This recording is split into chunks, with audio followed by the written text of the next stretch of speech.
Maybe I really do need a new terminology. Borination? Well, I guess that would be every video I do, wouldn't it? No, I mean, like, the thing I'm talking about is boring, not me being boring. That's just kind of a duh. I'm gonna save my behind-the-scenes comments for the end. Trust me, it'll make more sense that way.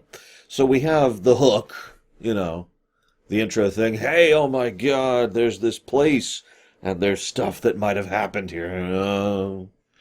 And the Klingons totally killed them. We haven't had a raid in 7 years, which actually, if I might be so bold, that one line is more interesting than the entire episode combined. The rest of the episode, I mean. I'm serious. The idea of the fact that even under the Trudy? Even under the Treese and Trudy that we have with the Klingons, that there are still rogue Klingon captains who operate outside of the bounds of Klingon control and law, and are free to do things like raid. Now, obviously that hasn't happened in 7 years, because we're a lot more close to them than we have been in the past, but I like the idea that they kept doing that off and on, basically just because there's always going to be individuals who aren't going to follow the status quo, or, lockstep with the current policies of the Chancellor. And as an aside concept, it kind of makes sense to me that the Klingons, who are far more about making decisions right now, rather than thinking things out long term, would see a place and be like, oh, it's super weak, let's go, and take it, Funnily enough, there is actually a Klingon who does actually raid in this episode. He does, in fact, steal high-priority Starfleet stuff, which is funny, because you'd think that military allies would just share that kind of stuff. Yeah, I know. I can already bash this point during the redemption sequence. Whatever, moving on.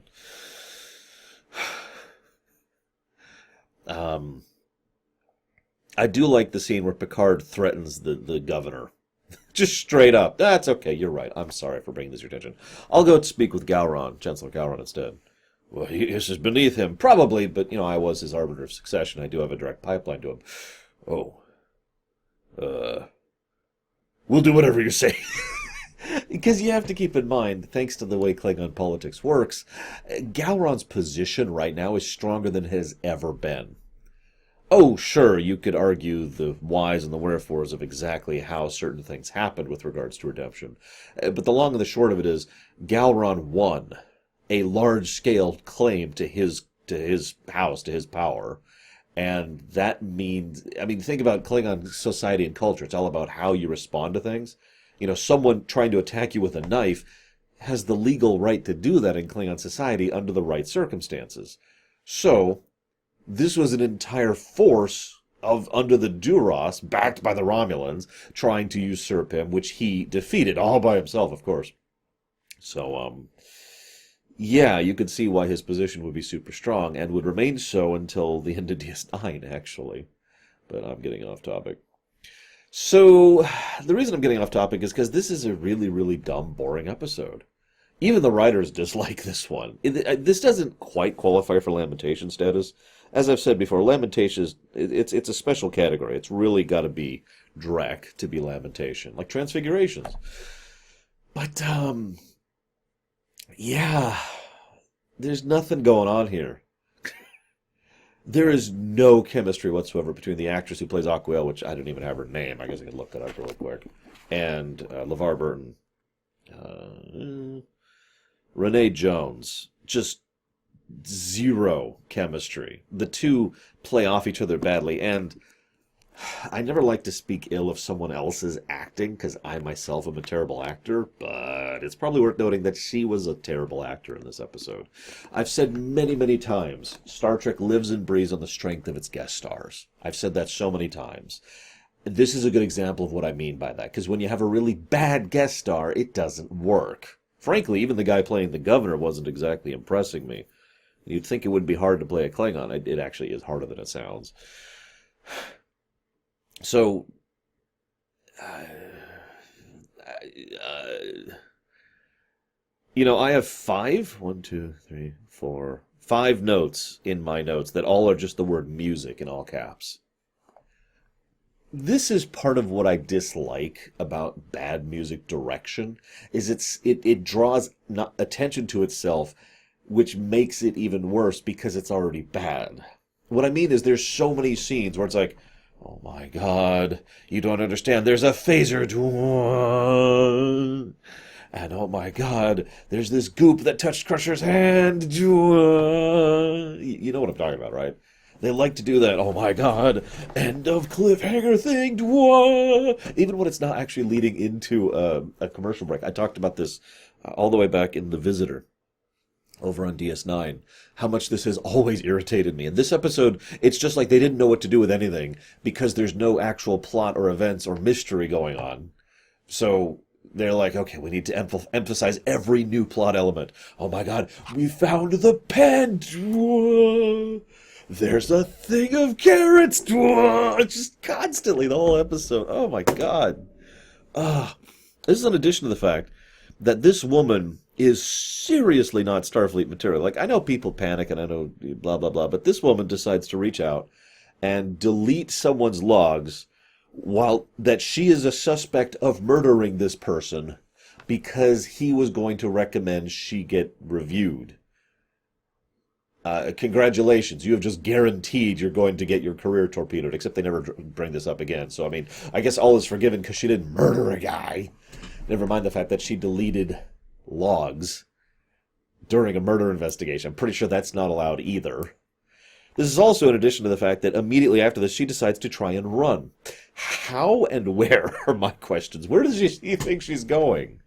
This isn't like she could just get in a car and drive to the next town. They're in the middle of deep space on the Enterprise. The only other ship even nearby is the Klingon one. Was she gonna steal a shuttle? That'll go over well. I'm scared. I need to go. And the way she says this is when I say bad acting. I'm scared, Geordi. No. No, not at all. Also, this also... Now, okay. You'll notice I haven't even brought up the romance plot yet. I want to just line this up for you. Geordi reaches out, to this woman and falls for her for some reason because the plot demands it. There's nothing engaging or compelling about her. I know. We can never decide who we love, blah, blah, blah. I see nothing that indicates any reason why Geordi would actually end up liking this person, even at a friendship level, never mind a romantic level. But anyways, immediately after the events I just mentioned, where she deleted the log and then tries to run away, is when they kiss for the first time. What? And then they find out it was the dog. Oh my gosh. And it's this weird peanut looking thing. And I know. TNG, 90s. I'm sorry. We have seen better special effects than this in this show prior to now. What the hell is that thing? Even the actual creators are legitimately embarrassed at the special effects of the morphic peanut almond thing. And of course, she's gone. At the end of the episode, she decides, nope, I'm peacing out and I'll never be heard from again because you end up marrying Leia Brahms. Now, so Geordi's back to being single, right? This is when I got to share this quote. We were looking for a new spin to put on a love story. A straight love story didn't seem good enough. Geordi falling in love with someone he thought was dead gave it a nicer feel.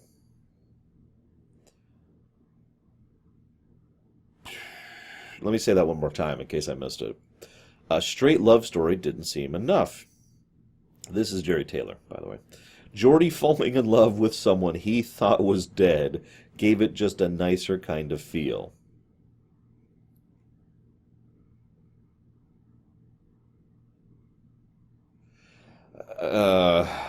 Of course, she seemed like an unobtainable person or a non-real, which we'd seen before with this character, but it quickly turned around. The thing we all wanted to happen was to keep it for the continuation of a relationship. We want to have one of our characters have an ongoing and committed relationship. After we lost the O'Briens, everybody in the 24th century is single, and I think it might be nice to suggest enduring relationships are not going to be gone in the future. Now, ignoring the with the first part of that sentence, I actually fully agree with the second part. Because... it's not about the romance, it's about the commitment. It's about the nature of culture and society. And frankly, you can't tell me none of these main characters are not, if not legally, then functionally married. Yet apparently none of them are. And indeed, this will remain so for the entire rest of the show's run. This is an interesting thing to bring up, actually, because Near as I could tell, there was some opposition to any kind of romance that was not of the weak, romance of the weak concept. And the only explanation I've ever been able to find is the whole anti-continuity argument. The idea that they don't want someone to watch an episode and all of a sudden these two characters are together and they're like, when did that happen? We don't want our audience to feel lost because they missed an episode. That would be awful.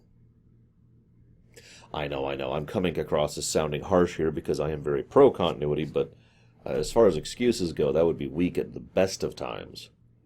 Is ignoring the fact that they already have multiple actors who have excellent chemistry with each other, who end up together in the long term, that they could have done something with. They've got two pairing offs they could use right now. Riker and Troy, who do end up marrying, and Crusher and Picard, who do end up marrying. Although, actually, given the Picard show, maybe they don't end up marrying. But I do know in the Picard show, Crusher and Riker and Troy do end up together. And I know that because the trailer that just came out just before I recorded this episode actually talked about that. So, there you go. So you could have done something with that, but no. No, instead Picard's going to have a one-off with some lieutenant. And Troy's going to get together with Worf. Spoilers. Don't worry, neither relationship lasts. It's just... You'll notice I've drifted way off topic here. This is a really, really, really boring episode. There's nothing to talk about. It was the dog. How many of you guessed that, like, within the first 10 or so minutes? Like, as soon as it became clear that it was a murder mystery, how many of you were like, it's the dog? They beam on board an empty station. No one's there. There's evidence of a fight, and there's a dog. Of course, it was the freaking dog. Speaking of which... do these people not have the ability to scan for handprints? Or, fingerprints? Anything like that? No, they have to scan for DNA. Oh, okay. Well, what about the sensor that goes off whenever a phaser is fired? At a certain... at set to kill. You remember that? That was actually a plot point in Star Trek 6. Set about 80 years before now. It's a good feature, if you think about it. Any time a phaser is fired, set to kill, it should set off alarm. I actually agree with that. That's a great concept. Why doesn't that exist? Anyways, I give up. I hope you've enjoyed what little I got. I'll see you next time, guys.